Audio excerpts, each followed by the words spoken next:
तो आज इस वीडियो में तो अगर आप एक बिजनेसमैन हैं तो आज का वीडियो आपके लिए है, क्योंकि इस वीडियो में हम बात करने वाले हैं कि आप बिजनेस लोन या अनसिक्योर्ड लोन या ओवरड्राफ्ट लिमिट कैसे ले सकते हैं। तो वीडियो स्टार्ट करने से पहले सभी से रिक्वेस्ट करूंगा कि आप चैनल को सब्सक्राइब जरूर कर दें, क्योंकि इस चैनल पे हम नए नए बैंकों के बारे में, नए नए प्रोडक्ट्स के बारे में आपको बताते रहते हैं, और ना कि सिर्फ आपको बताते हैं, आपको लोन करा के देते हैं। तो तो वीडियो को आगे बढ़ाते हैं। तो सबसे पहले ये समझते हैं कि बिजनेस लोन और ओवरड्राफ्ट लिमिट होती क्या है एग्जैक्टली। तो बिजनेस लोन का सिंपल सा मतलब क्या है कि जिसमें बैंक ने आपको एक फिक्स लोन दे दिया और फिक्स टेन्योर के दे दिया, और अगले 2 साल 3 साल 4 साल जो भी आपका टेन्योर है उसके अकॉर्डिंग आपको ईएमआई देनी है। इसको एक एग्जांपल से समझते हैं कि मान लीजिए 10 लाख रुपए का लोन आपको बैंक ने दिया, और आपकी 37 हजार रुपए की आपके आसपास की ईएमआई आपकी बना दी, और आपकी ईएमआई डेट रख दी 2 तारीख। तो इसका मतलब ये है कि अगले 36 महीने के लिए 2 तारीख को 37 हजार रुपये आपके अकाउंट से हर महीने कटेंगे, और 36वीं ईएमआई के बाद आपका जो लोन है वो जीरो हो जाएगा और आप डेट फ्री हो जाएंगे। आपके ऊपर कोई भी लोन नहीं रहेगा। तो इस ये सिंपल सा फंडा है लोन का। अब समझते हैं कि ओवरड्राफ्ट लिमिट क्या होती है। तो ओवरड्राफ्ट लिमिट का सिंपल सा मतलब ये होता है कि जो पैसा जितने दिन के लिए आप यूज करते हैं उससे उस पर इंटरेस्ट लगता है, ना कि पूरे लोन लोन अमाउंट पे इंटरेस्ट लगता है। तो इसको एग्जांपल से समझते हैं कि मान लीजिए 10 लाख रुपए का आपको बैंक ने ओवरड्राफ्ट लिमिट आपको सैंक्शन करी है। तो 10 लाख रुपए की ओवरड्राफ्ट लिमिट में से आपने मान लीजिए 2 लाख रुपए और 2 से 3 दिन के लिए यूज करे, तो आपका जो इंटरेस्ट लगेगा वो 2 लाख रुपए पे लगेगा, 2 से 3 दिन का लगेगा। इसको इसको और एक रिफाइन एग्जांपल से समझते हैं। मान लीजिए आपने 10 लाख रुपए का आपकी ओवरड्राफ्ट लिमिट है, और आपने महीने में 2 दिन 12 तारीख और 13 तारीख को ओवरड्राफ्ट लिमिट यूज करी। आपने उस 10 लाख रुपए में से 1 लाख रुपए 2 दिन के लिए यूज, तो आपने 10 लाख रुपए में से 2 लाख रुपए आपने 2 दिन के लिए यूज करे, तो आपके जो इंटरेस्ट कटेगा वो 2 लाख रुपए पे 2 दिन का कटेगा। आपका पूरा प्रिंसिपल नहीं कटेगा, पूरा प्रिंसिपल एग्जैक्टली वैसा ही रहेगा। अब बात करते हैं कि क्या आपका प्रिंसिपल भी कटेगा ओवरड्राफ्ट लिमिट में। तो ऐसा बिल्कुल भी नहीं है। आपकी ओवरड्राफ्ट लिमिट जैसे 10 लाख रुपए की है वैसे ही 10 लाख रुपए की रहेगी, और आपका जो इंटरेस्ट है वो सिर्फ यूज्ड अमाउंट पे, जो आपने पैसा यूज करा उसी पे लगेगा, और सिर्फ इंटरेस्ट पार्ट आपके अकाउंट से डेबिट होगा। तो अब बात करते हैं कि जो ओवरड्राफ्ट लिमिट है और जो बिजनेस लोन है ये कितने तरीके के होते हैं। तो ये दो तरीके के होते हैं, एक होता है सिक्योर्ड, एक होता है अनसिक्योर्ड। सिक्योर्ड का मतलब जिसमें आपने अपनी घर, गाड़ी, कोई प्रॉपर्टी, कोई दुकान, मकान, कोई वेयर हाउस आपने बैंक के पास गिरवी रखा हुआ है। आपने अपने कोई भी डॉक्यूमेंट्स जो हैं घर के या वेयर हाउस के, गाड़ी के, गोल्ड आपने बैंक के पास रखा गया है। अब बात करते हैं कि जो अपना जो अनसिक्योर्ड लोन है, अनसिक्योर्ड लोन में आप बैंक के पास कोई भी घर, गाड़ी, कोई प्रॉपर्टी, कोई वेयर हाउस, कोई प्रॉपर्टी के डॉक्यूमेंट, कुछ भी चीज बैंक के पास गिरवी नहीं रखते। जो भी बैंक आपको लोन देता है वो आपके प्रोफाइल के बेस पे देता है, टोटली अनसिक्योर्ड होता है, और आपके 3 चीजों को देख के देता है। 3 चीजें क्या क्या होती हैं। तो सबसे पहला आता है सिबिल, कि आपका सिबिल कैसा है। दूसरा आता है आपकी टर्नओवर, आपकी जो जो जीएसटी में टर्नओवर आपने दिखाई है वो कितनी है। और तीसरा आता है आपकी बैंक स्टेटमेंट। तीनों को एक एक करके समझते हैं। तो सबसे पहले आता है सिबिल। तो सिबिल का सिंपल सा मतलब ये है कि आपने जो लोन आज तक लिए वो आपने कैसे चलाए, वो आपने सही चलाए, खराब चलाए, अच्छे चलाए, बेकार चलाए। सिबिल का सिंपल सा मतलब ये है। तो मान लीजिए आपने पहले कोई भी लोन लिया हो, 1 2 4 5 जो भी 10 12 जो भी लोन लिए आपने, गाड़ी का, बाइक का, business loan, home loan, lab, तो वो आपने कैसे चलाए। अब मान लीजिए आपका जो सिबिल स्कोर है, सिबिल जो कंपनी है ये हर कस्टमर को स्कोर दे देती है, जिससे पता चल सके कि आपने लोन कैसे, कि भाई आपने लोन कैसे चलाए हैं। अब मान लीजिए आपका सिविल स्कोर 750 और या 750 से ज़्यादा है, तो इसका मतलब ये है कि आपने जो भी लोन लिए वो आपने बहुत अच्छे चलाए, कोई कहीं दिक्कत नहीं हुई, कोई किसी की ईएमआई में कोई दिक्कत नहीं है। अब मान लीजिए 700 से 750 के बीच में अगर आपका सिविल है, तो इसका मतलब ये है कि आपने कहीं ना कहीं किसी न किसी लोन में दिक्कत करी है, जिसको आपको बहुत जल्दी सही करना पड़ेगा, अदरवाइज आपको दिक्कत हो जाएगी, आपको लोन नहीं मिलेगा।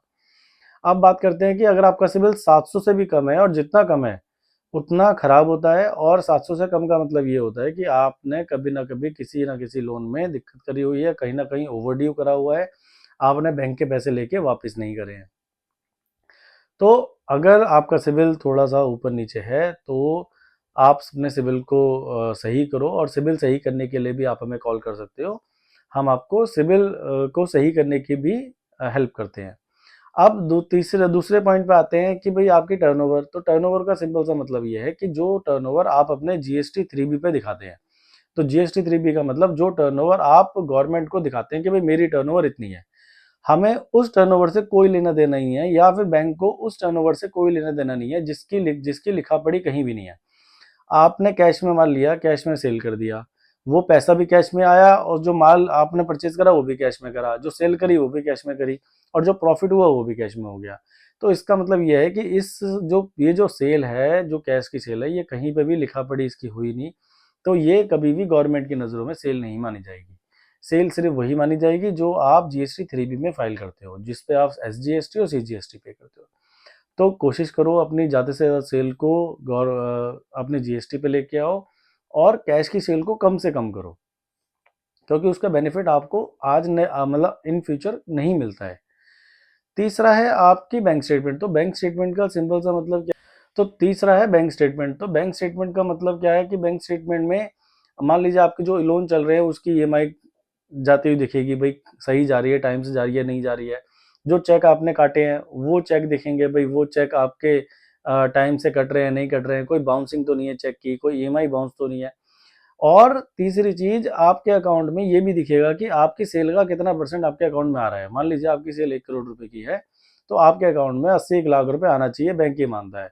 अगर आपके अकाउंट में 80 लाख रुपए नहीं आ रहे, तो कहीं ना कहीं आपके जो लेनदार हैं या देनदार हैं, डेटर क्रेडिटर हैं, वो कहीं ना कहीं फंसे हुए हैं, और जिसकी वजह से आपको दिक्कत हो रही है।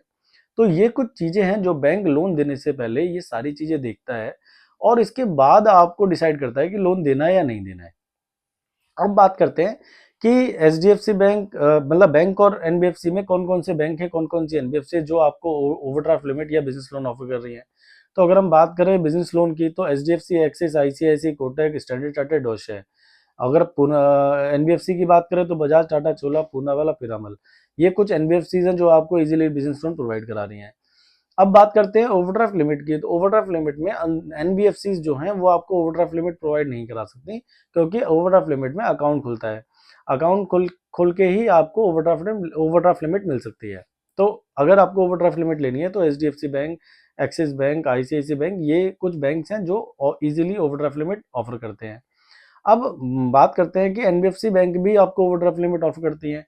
तो उसका क्या मतलब होता है, तो NBFCs जो हैं वो जो आपको ओवरड्राफ्ट लिमिट ऑफर करती हैं, वो आपको होता वो बिजनेस लोन ही है, बट उसका जो प्रोडक्ट है, प्रोडक्ट ओवरड्राफ्ट लिमिट सेलेक्ट कर लेती है, जिसका जो रेट ऑफ इंटरेस्ट होता है वो भी बिजनेस लोन वाला ही होता है।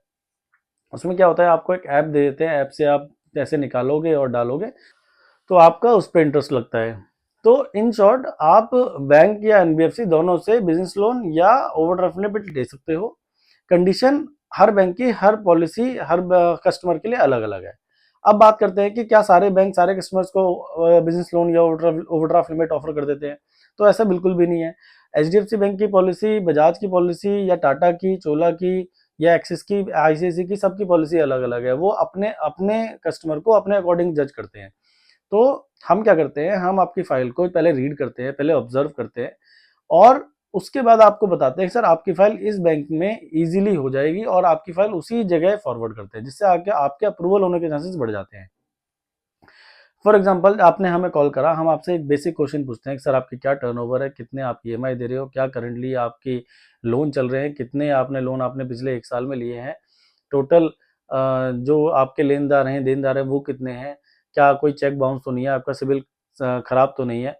ये कुछ बेसिक क्वेश्चंस हैं जो हम आपसे पूछते हैं, और बेसिक क्वेश्चंस पूछने के बाद हम आपको ओवर द कॉल ही बता देते हैं सर आपकी फाइल इस बैंक के लिए परफेक्ट है, इस बैंक में आपकी फाइल इजीली हो जाएगी, और आपकी फाइल उसी बैंक में फॉरवर्ड करते हैं, सो दैट कि आपके अप्रूवल जल्दी आता है, और आपके अप्रूवल होने के चांसेस 80 से 90% बढ़ जाते हैं।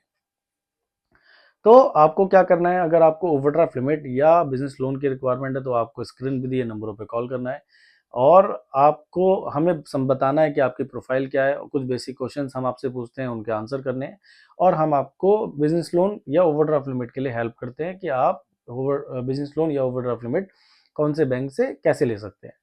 तो पैन इंडिया हमारी सर्विस अवेलेबल है। आप दिल्ली से हो, मुंबई से हो, चेन्नई से हो, कोलकाता से हो, आप किसी भी गली, किसी भी शहर से हो इंडिया के, आपको सर्विस आपके लोकेशन से ही करी जाएगी, आपके नियरेस्ट ब्रांच से करी जाएगी।